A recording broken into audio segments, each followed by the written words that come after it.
Bonjour. Je prédis que cette série de 6 vidéos deviendra virale avec le temps, car je crois en l'humanité.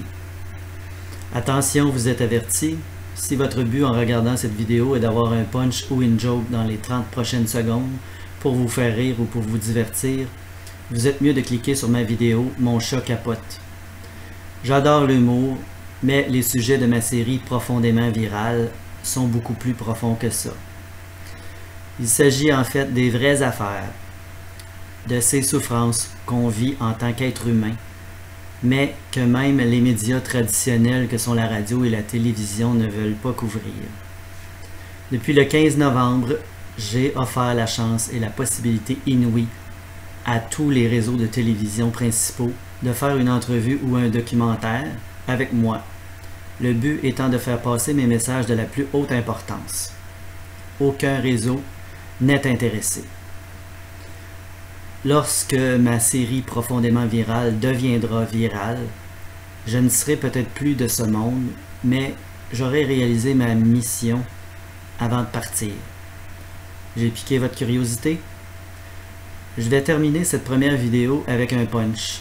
Par contre, ce n'est pas un punch accessible aux paresseux. Vous devrez effectivement faire quelques efforts, quelques clics de souris et une recherche sur Internet pour y accéder.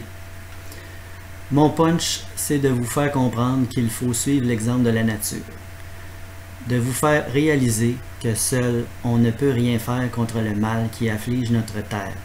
Par contre, si une majorité des petites fourmis que nous sommes se mettent à croire qu'on peut réaliser l'impensable, celui-ci va se produire comme c'est le cas dans cette démonstration de la nature que vous pouvez visionner à la 26e minute du documentaire La Cité interdite du réalisateur Philippe Calderone.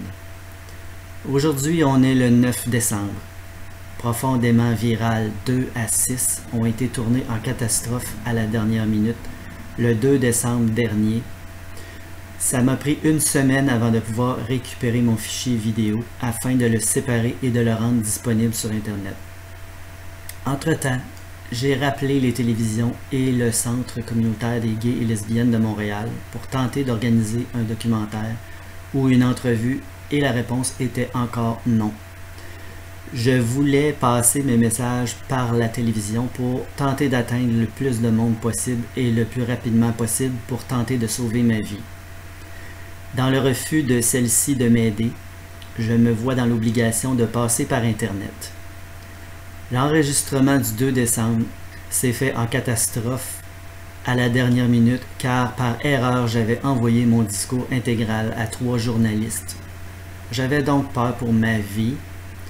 Vous comprendrez pourquoi si vous écoutez la série profondément virale.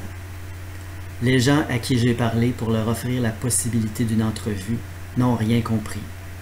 Ils ont refilé mon numéro de téléphone au Centre de prévention du suicide. Ceux-ci m'ont appelé et j'ai jasé pendant environ 2 heures avec l'intervenante, qui a finalement compris qu'effectivement, le Centre de prévention du suicide ne pouvait rien faire dans mon cas. On a très mal interprété mon message, pensant que je voulais faire une conférence pour me suicider en direct devant les journalistes. J'ai reçu la visite de policiers qui sont venus voir si j'étais déjà mort ou en danger. C'est le message qu'ils avaient eu. Ils ont bien vu que j'avais toute ma tête et que le message avait mal été interprété par la personne qui avait déclenché cette visite. Vendredi passé, ma boss m'appelle disant qu'elle voulait m'aider. Elle me fait promettre que je ne me suiciderai pas avant de l'avoir rappelé, ce que j'ai fait.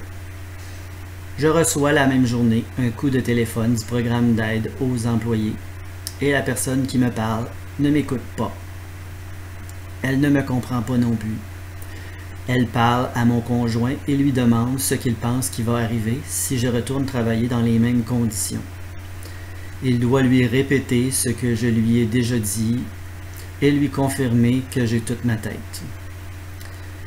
J'ai déjà peur que l'avant-dernière solution pour m'en sortir est en train de me glisser entre les doigts, c'est-à-dire d'être sauvé par mon employeur actuel. Je me garoche donc sur mon dernier espoir de survie avant d'appliquer l'ultime solution qui est d'acheter ma mort en Suisse. Cette dernière solution est que grâce à mes messages sur Internet, un employeur éventuel réalise que je peux valoir très cher pour l'entreprise qui prendra le risque de m'engager sachant que je suis bipolaire. Comme je n'ai plus de temps à perdre et que je veux collaborer avec ma boss, j'ai fait ce qu'elle m'a demandé, c'est-à-dire de rencontrer mon médecin et de lui demander de remplir un formulaire pour décrire ce que je peux faire et ce que je ne peux pas faire dans l'entreprise. Nous sommes en attente de ce formulaire.